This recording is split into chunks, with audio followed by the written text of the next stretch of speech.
नमस्कार, स्वागत आहे तुमचं मोहक रेसिपीज आपल्या मराठी यूट्यूब चॅनेलमध्ये। आपल्याकडे कुठल्याही सण समारंभामध्ये एक ठरलेला मेनू असतो गव्हाच्या पिठाची पुरी। परंतु बऱ्याचदा गव्हाची पिठाची पुरी खूप जास्त तेलकट होते, तसेच ती खायला वातड लागते। कमी तेलकट व खुसखुशीत पुऱ्या कशा बनवायच्या याची रेसिपी पाहणार आहोत। तसेच या पद्धतीने तुम्ही जर पुऱ्या केल्या तर प्रत्येक पुरी अगदी चेंडूसारखी टम्म फुगेल। चला तर मग रेसिपीला सुरुवात करूया। पुऱ्या करण्यासाठी सर्वात प्रथम आपल्याला कणिक मळून घ्यावी लागणार आहे। त्यासाठी इथे एका ताटामध्ये 2 वाट्या गव्हाचं पीठ घालून घेऊया। जे आपण नेहमी चपातीसाठी पीठ वापरतो तेच पीठ इथे मी घेतलेलं आहे। यामध्ये आपण अजिबातही मैदा वापरणार नाही, फक्त गव्हाच्या पिठाच्या पुऱ्या करणार आहोत। पुऱ्या अजिबातही तेलकट न होण्यासाठी यामध्ये आपण एक सिक्रेट पदार्थ वापरणार आहोत, रवा। तरी ते पोहे खायच्या चमच्याने 2 चमचे बारीक रवा यामध्ये घालून घेऊया। पुऱ्या एकदम खुसखुशीत होण्यासाठी तसेच त्यांना चकाकी येण्यासाठी यामध्ये 1 चमचा पिठी साखर घालून घेऊया। तसेच यामध्ये चवीपुरतं मीठही घालून घेतलेलं आहे। यामध्ये आता 1 चमचा तेल घालूया। सर्व पदार्थ चांगले मिक्स केल्यानंतर यामध्ये थोड्या थोड्या पाण्याचा वापर करून एकदम घट्टसर असा हा गोळा मळून घ्यायचा आहे। कणिक मळत असताना खूप जास्त पाणी न वापरता एकदम थोडं थोडं करतच पाणी वापरायचं आहे। ज्याप्रमाणे आपण चपातीसाठी थोडीशी मऊसूत अशी कणिक मळतो त्याप्रमाणे ही कणिक करायची नाही, तर थोडीशी घट्टसर अशी कणिक मळायची आहे। तर इथे मी 2 वाट्या गव्हाच्या पिठासाठी पाऊण वाटी एवढं पाणी वापरलेलं आहे।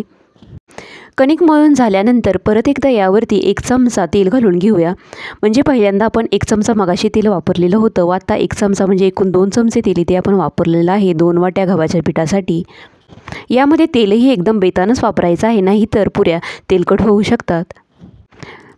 कणकेला तेल लावून झाल्यानंतर परत एकदा ही कणिक चांगली अशा प्रकारे मळून घेऊया। तर इथे मी इतपत घट्ट अशी कणिक मळून घेतलेली आहे। कणिक मळल्या लगेचच पुऱ्या लाटायची गडबड करायची नाही, आपल्याला ही कणिक थोड्या वेळासाठी भिजत ठेवायची आहे। तर कणकेला तडे जाऊ नयेत म्हणून या कणकेवरती एक ओला रुमाल अंथरून घेऊया व आता ही कणिक जवळपास अर्ध्या तासासाठी भिजत ठेवायची आहे। अर्धा तास थांबायला वेळ नसेल तर कमीत कमी 15 मिनिट तरी कणिक भिजणे आवश्यक असते। अर्ध्या तासानंतर पुऱ्या लाटायला घेऊया। तर परत एकदा ही कणिक चांगली मळून घ्यायची आहे। तुम्ही या पुऱ्या 2 प्रकारे करू शकता। एक तर एक मोठी पोळी लाटून एखाद्या वाटीने कट करून त्याच्या पुऱ्या करू शकता व दुसऱ्या प्रकारे याचे असे लिंबाच्या आकाराचे गोळे तोडून त्याच्या तुम्ही पुऱ्या करू शकता। तुम्हाला जी पद्धत सोयीची वाटेल ती तुम्ही वापरू शकता। तर इथे मी थोडेसे गोळे तोडून घेतलेले आहेत। ही कणिक कंचीसी घट्टसर अशी असल्यामुळे आपल्याला नुसते असं गोलाकार न फिरवता अशा प्रकारे एक गोळा असा हातामध्ये घेऊन त्याला असा उलटा करून घ्यायचा आहे व नंतर पेड्याप्रमाणे ह्याचे गोळे तयार करून घ्यायचे आहेत। अशा जर तुम्ही पुऱ्या लाटायला गेले तर पुरी चिरटू शकेल व तेलात टाकल्यानंतर ती तेलामध्ये फुटेल। तर थोडेसे गोळे करून झाल्यानंतर पुऱ्या लाटायला घेऊया। या पुऱ्या आपल्याला लाटत असताना पिठाचा अजिबातही वापर करायचा नाही। पोळपाटाला व लाटण्याला थोडंसं तेल लावून घ्यायचं आहे व तेलावरतीच आपल्याला ह्या पुऱ्या लाटायच्या आहेत। बाकीची कणिक व गोळे रुमालाखाली झाकून ठेवायचे आहेत। तर आपल्याला ह्या पुऱ्या खूप जास्त जाडही ठेवायच्या नाहीत, तसेच खूप जास्त पातळही करायच्या नाहीत। तर या पुऱ्या आपल्याला किंचितशा जाडसर अशा करून घ्यायच्या आहेत। तर इतपत जाडीची इथे मी पुरी लाटून घेतलेली आहे। तसं पाहिलं तर तेलावरती पुऱ्या लाटणं किंचितसं अवघड असतं। अगदीच तेलावरती पुऱ्या लाटणं जमलं नाही तर थोड्याशा पिठाचा वापर पुऱ्या लाटताना तुम्ही करू शकता। परंतु शक्य तर तुम्ही पिठाचा अजिबातही वापर करू नका, कारण की पिठाचा वापर केल्यामुळे पुऱ्यांचा एकतर रंग बदलतो तसेच तेलही खराब होते। तयार झालेल्या पुऱ्या एका ताटावरती काढून घेऊया। 7-8 पुऱ्या केल्यानंतरच आपण पुऱ्या तळून घेणार आहोत। पुऱ्या तळण्यासाठी इथे तेल हलकंसं गरम करून घेतलेलं आहे। यामध्ये 1 पुरी सोडून घेऊया।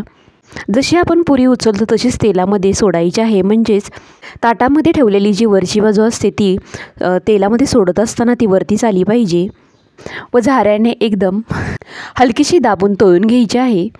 पुऱ्या तळत असताना गॅसची फ्लेम मीडियमच ठेवायची आहे।